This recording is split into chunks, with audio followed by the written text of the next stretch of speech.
Advocate Bhudev Mahananda का अभिवादन स्वीकार कीजिए।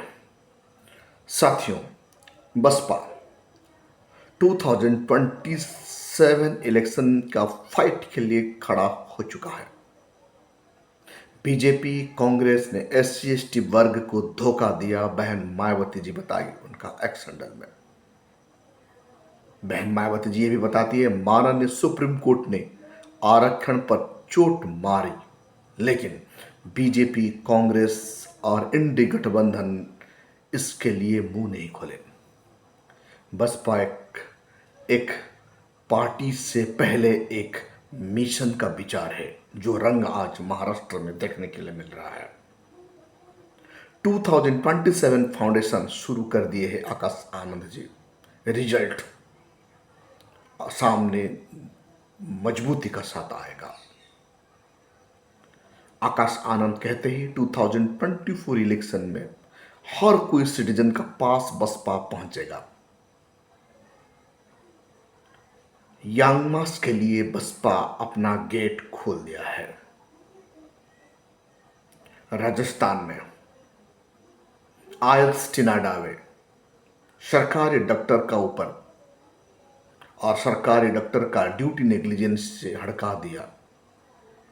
कांग्रेस एंड बीजेपी में जो दलित नेता को कोई आदर सम्मान नहीं होता, और ऐसे दलित समाज का नेता कैसे दलित समाज को सम्मान दिला पाएगा, आकाश आनंद उनका स्पीच में बताते हैं।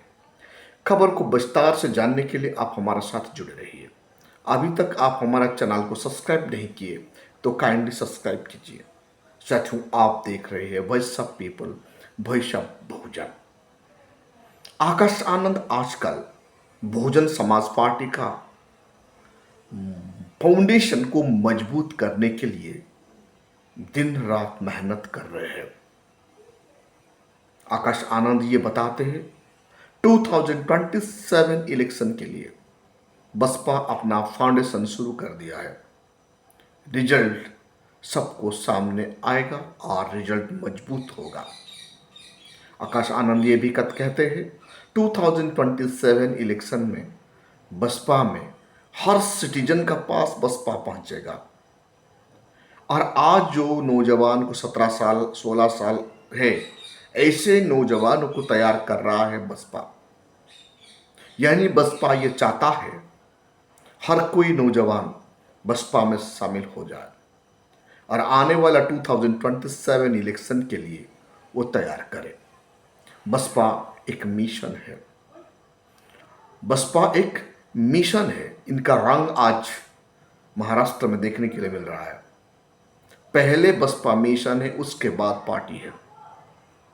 जो लोग दिन रात बहुजन महापुरुषों को गाली देते थे, आज उनका भव्य स्टैच्यू इनागुरेट करने के लिए मजबूर हो रहे हैं महाराष्ट्र में बीजेपी पार्टी का लोग, शासन में बैठे हुए लोग। क्यों? क्योंकि ये जानते हैं बसपा उनका वोट को छीन के ले जाएगा। वोट को प्राप्त करने के लिए शिक्षा गुरु ज्योतिबा फूले, माता सावित्रीबाई फूले का स्टैच्यू इनागुरेट करके SC ST OBC का वोट को प्राप्त करने के लिए ये सब कर रहे हैं। ये सब इसीलिए हो पा रहा है, बसपा चट्टान की तरह काम कर रहा है सामाजिक परिवर्तन के लिए। सामाजिक परिवर्तन का नारा महाराष्ट्र में गूंज रहा है। वोट को डरकर आज बीजेपी मजबूर हो रहा है ज्योतिबा फूले, माता सावित्रीबाई फूले का स्टैचू इनागुरेट करने के लिए। इसीलिए बसपा को लोग पहले मिशन कहते हैं, उसके बाद ये पार्टी है।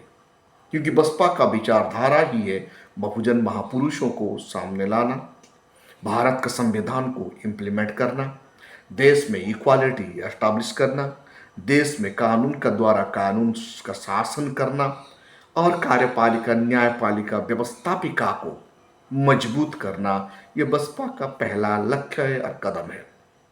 आज सत्तारूढ़ दल बीजेपी और कांग्रेस ढोंगी कर रहे, फिर भी तो करने के लिए मजबूर हो रहे हैं। बहन मायावती जी हरियाणा में अपने चुनाव रैली को संबोधित करते हुए ये बताती है, बीजेपी और कांग्रेस ने एससी एसटी वर्ग को धोखा दिया है। हर वक्त ये दोनों party schedule caste schedule tribe लोगों को धोखा दे रहे हैं, देते रहेंगे जब तक बहुजन समाज इनके बारे में अपना समझ नहीं रखेंगे। जब माननीय सुप्रीम कोर्ट आरक्षण का पर चोट मारा, तब ना बीजेपी वाले कुछ करे, ना कांग्रेस वाले कुछ बोले, ना इंडी गठबंधन का लोग इनका खिलाफ मुंह खोले, चुप्पी बैठे। मतलब ये साइलेंस ही बता देता है कि कांग्रेस कभी भी रिजर्वेशन नहीं चाहता है, बीजेपी भी रिजर्वेशन का खिलाफ है। यानी दोनों ही पार्टी ए टीम और बी टीम है, दोनों चाहते हैं कि हर हाल में अनुसूचित जाति, अनुसूचित जनजाति और ओबीसी को कोई भी संवैधानिक सुविधा ना मिले। एससी एसटी ओबीसी को कॉन्स्टिट्यूशनल राइट और उनका फंडामेंटल राइट मिल जाने से वो पैसा का बलबूते पर बीजेपी वाले और कांग्रेस वाले वोट खरीद नहीं पाएंगे। इसीलिए जानबूझकर ये लोग रिजर्वेशन के खिलाफ है और अनुसूचित जाति, अनुसूचित जनजाति और ओबीसी समाज का इकोनॉमिक इक्वालिटी को लाने के लिए, सोशल जस्टिस को दिलाने के लिए ना बीजेपी का भी मुंह खुलता है, ना कांग्रेस। इन लोगों का शासन का पीरियड में भारत देख चुका है। भारत का हर कोई व्यक्ति जान चुका है कैसे इन लोगों ने भारत को शासन किए।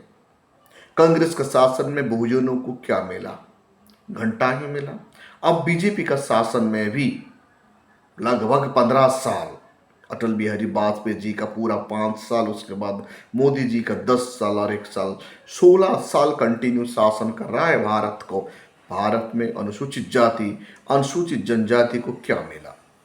मिला तो कुछ नहीं, और कुछ मिलने वाला नहीं है। ये बात बहुजन समाज जान चुके हैं साथियों।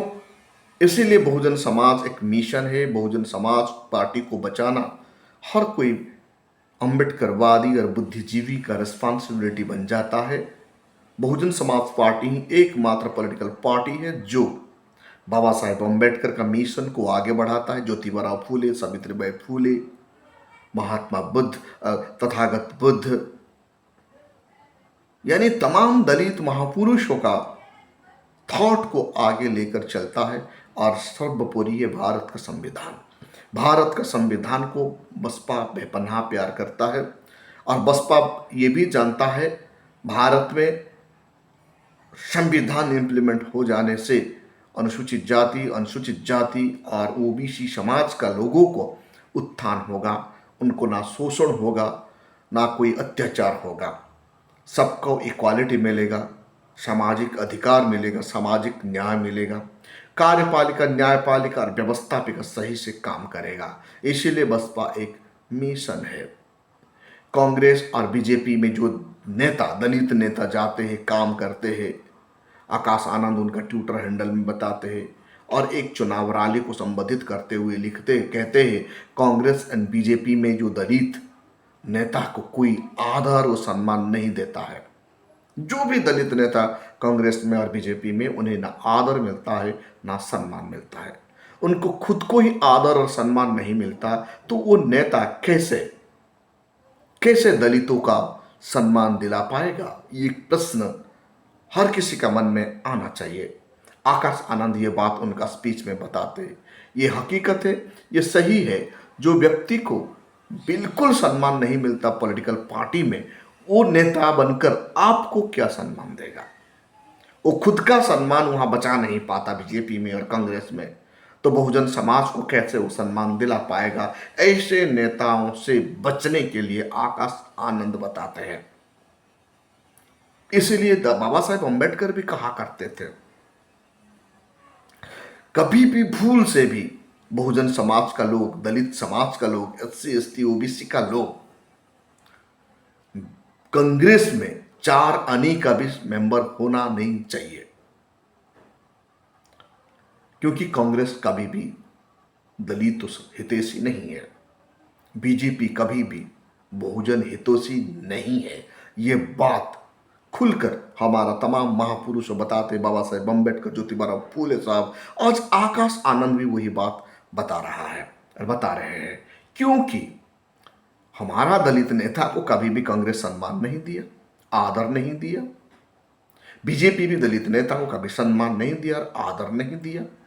तो ऐसे नेता कैसे बहुजन समाज को सम्मान दिला पाएंगे? ये प्रश्नवाचक हर किसी का मन में आना चाहिए।